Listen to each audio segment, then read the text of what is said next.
What's up, my ninjas? I'm Strident, and I am back with another review. This time we're talking about the Arkham Knight Batman figure from DC Collectibles.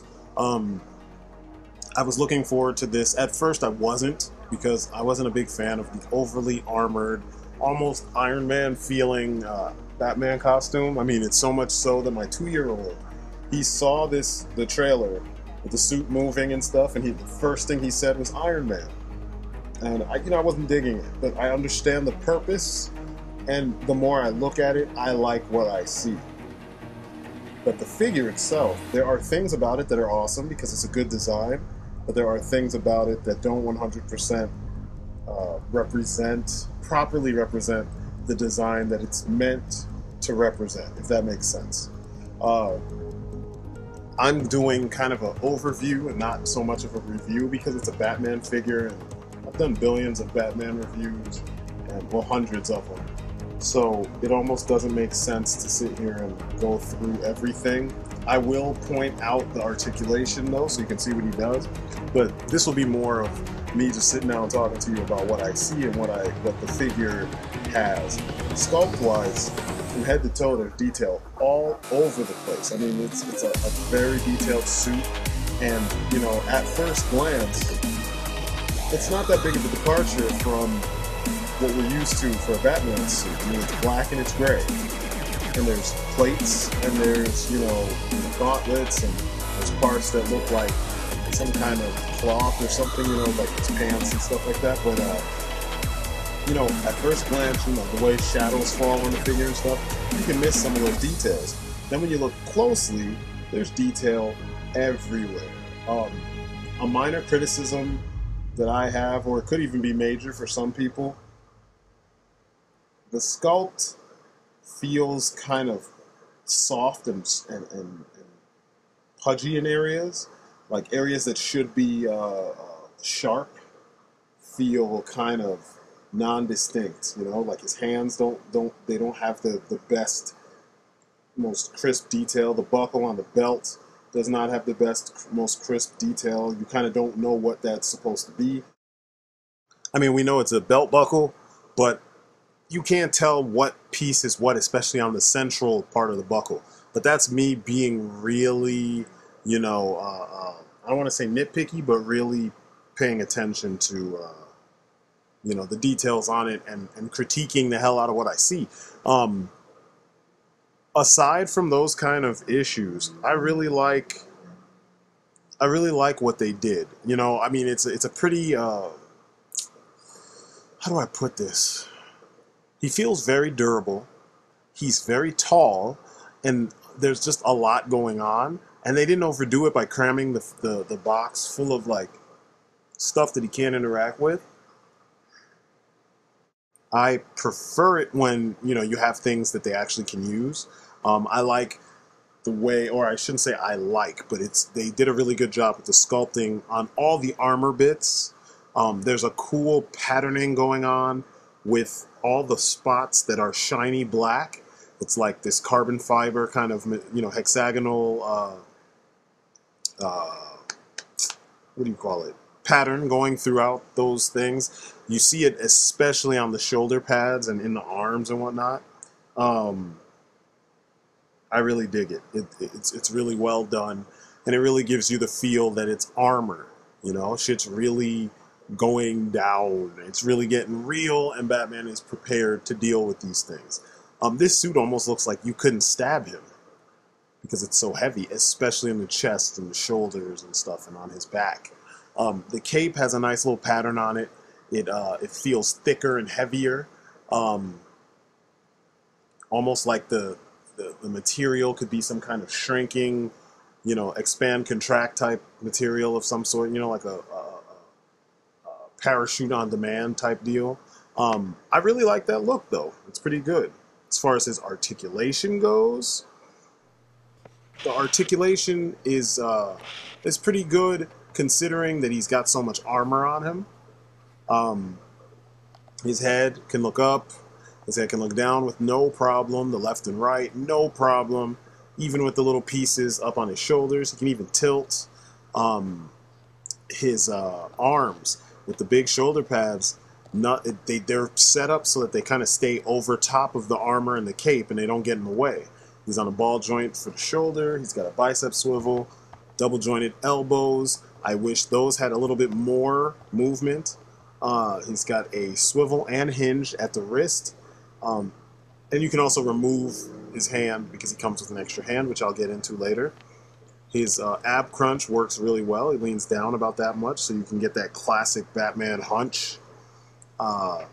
He leans back really far, just in case you want to have him looking up, kind of, you know, Michael Keaton style from the '89 Batman. He has a waist swivel, but the belt kind of stops it from going all the way. Legs go up that far. They go apart, split-wise, the way that they should, so his Van Damage is on point. Not like the Arkham Origins figure, who couldn't pull his legs up at all because he had these big-ass chunky thighs without rounded-off hips so that they could, you know, he could kick high. You really have to be clever with how you make him kick. Double-jointed knees that work really well. They're getting really good at that. He's got the ankle pivot deal, you know, so you can get him with his legs fairly, you know, far apart. Cape even helps stand him up some. He just works. I mean, the articulation all works really well. It's kind of strange too. He does have like a swivel in there and a point, you know, like a hinge and a swivel. The swivel doesn't work as well because of the boots. The boots come down on the sides and they kind of stop you from turning the foot. But overall, oh, and he has a thigh swivel. Overall, it's pretty great articulation. Makes the figure look really badass. Accessories. He comes with the line launcher, a batarang, and an extra hand. The extra hand, it looks like it's for the line launcher because you're supposed to put the fingers through those holes.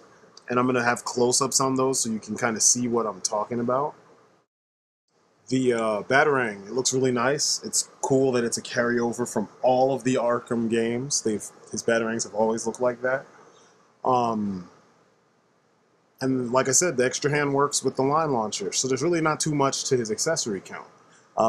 It's nice to have the line launcher. I don't really have many of the Arkham weapons because most of the Arkham figures that I picked up didn't really come with anything. Like the Mattel version of the Arkham City Batman, he didn't come with any weapons. No Batarangs, nothing. And the same goes for the Arkham Origins version. He came with 2 fists, so he couldn't hold anything. But as you can see, the line launcher fits in the hand perfectly. Fingers go in the holes, and it just looks like it stepped right out of the game. I love when they do this because if you have a setup with Batman's like armory or something, this is just one more tool in his arsenal, and I'm glad that they did that. He poses well with it. It's not heavy. It's made out of a very lightweight plastic, but look at where the fingers are. That's the thing I wanted to focus on. It's very specific, the way you're supposed to put his fingers through those holes. It's kind of difficult at first, but if you slowly work the fingers in there, you'll be fine. I like that. Nice touch. Makes it look a little bit more complex than necessary, but you could just leave the hand in there. The Batarang looks cool. He kind of looks sleepy. The more I look at him from certain angles, he looks really sleepy. The Batarang works really well because it's the perfect size. You can even use this with some of the other DC, like DCUC figures and stuff, some of your other Batman figures, and it fits fine. I mean, I have no issues with it. It does look like it could fold up, but don't be foolish and try to fold it up. I mean, DC Collectibles is known for like really detailed sculpts, but they don't sit there and engineer the smallest gadget to make it actually work like it did in the game. That's more SH Figuarts and Figma and all of them. So, you know, be careful with that. I'm glad that it's a proper size, so I won't lose it the way I lost some of the Capullo series Batman Batarangs. That pissed me off like you wouldn't believe, but eventually I did find the lost quote-unquote Batarang. As far as the hand goes, the extra hand just pops off really easy, and it's a really big, well, I won't say really big, but it's a thick peg. So you don't have to worry about it falling off or bending and warping and all that shit. Just pull it away from the arm and you'll be fine. And switching it is super easy. My only gripe with this is that I wish he came with fists as well as holding things, hands, and, you know, like splayed open hands. You know, I'm getting used to that because I have so many Japanese figures now. I'm just like, huh. Not to say that this is bad, it's just something I would have liked in addition to what they gave us. Now, these are the things that I have issues with. The elbows, they're supposed to be double jointed, but only one of the two joints on both works. On the right-hand side, only one set of joints actually works. On the left-hand side, both will move, but they can only go so far that only one set actually does something. Now, I hate this because it's like, why bother if they're not going to work? Save money and just give us the one joint. So, like, if you want him to hold his side of his head and look like he's talking to, like, Oracle or something like that, his arm has to be too high in order for you to get it to touch his head. So he's going to look kind of weird. In fighting poses, it looks fine, but it's like, you know, little things. Like, you can't get him to hold the other arm so that it could look like he's talking on his communication device, in his wrist communication device in his gauntlet. If I do stuff like this, where I kind of tilt the camera and angle shit a certain way so that he can, you know, I kind of fake it, you get away with it. But, you know, I want to just be able to put his hand on his head and call it a day. That's my big, you know, gripe. And then the other gripe is that there's no way to replace, it's a nitpick. I wish they had you know what, forget it. I really like the detail on the metal spines. They're really nice. So anyway, he's pretty dope. Especially when light hits him the right way. You get really cool shadows along his face, and he just looks badass. They did a good job. Mine doesn't have the, like, super heavy lipstick like some people have had. I've seen reviews where people complained about purple lips. Mine are not as purple as the ones I've seen in those reviews. I just like what I see so far, you know. I'm really impressed, though, with that hexagonal the hexagonal pattern that's on some of the carbon fiber spots. Here he is in comparison to other Arkham figures, and he's the tallest of them so far by a head and shoulders. I kind of wish that he wasn't so tall. I wish he was more in line with them, but whatever. I'll take it. As you can see, it's weird how when you see him next to the other ones, you can really see which ones are properly sculpted and, you know, which ones look the best because of their proportions. You know what I mean? Like, proportions are important. Now, even though he's taller than most of the Batman figures that I have, he's not taller than Predator. So there are figures that can, you know, kind of look down at him, and I like the fact that there are figures that can look down at him because, you know, Batman is not the biggest guy. And I know they keep trying to do things to kind of help the fanboys feel better about themselves by giving them, you know, their favorite superhero, making him bigger and making his costume busier, and, you know what I'm saying? Like, they kind of go overboard with the designs when it comes to Batman. But it's nice to see that they kind of kept, how do I put this? They kept it in check to some degree with this sculpt, because he's big, but he's not that freaking big. You know what I'm saying? Here he is next to the New 52 Superman. They kind of feel like they could exist in the same universe. The panel lining and all that crazy, you know, patterning going on throughout the suits kind of lend themselves to that kind of, you know, team up, the kind of world that the New 52 is kind of beginning to create. You know, you got a stand.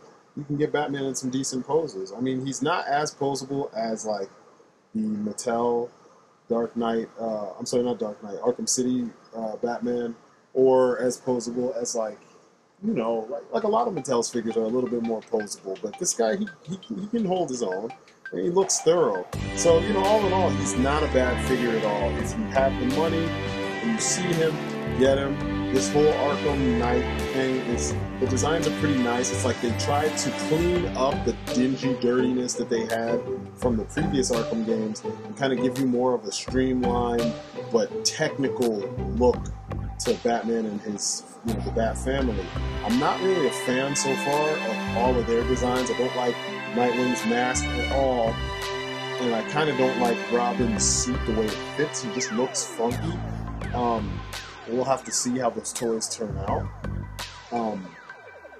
I have high hopes for him because, you know, I haven't really been into Batman stuff like that. I mean, I just wanted the Dark Knight Returns figure, and I finally found him, the black and gray version, so I'm happy about that. But, you know, we'll see what these guys look like in the end, you know. So this guy looks pretty good. I like that they gave him kind of a face that kind of leans a little bit more towards Ben Affleck. It's kind of leaner and longer with the bigger chin, and it's not so ovular like it was in the previous game. But I like the way he looks. He looks pretty cool. Overall, there's not much to complain about at all. I mean, the only complaints I have are small nitpicks, you know? So, you know, this is the Arkham Knight Batman. Get him if you see him. He's an A+. It's my story and I'm sticking to it. I'm Strident. You guys have been great. Peace outside.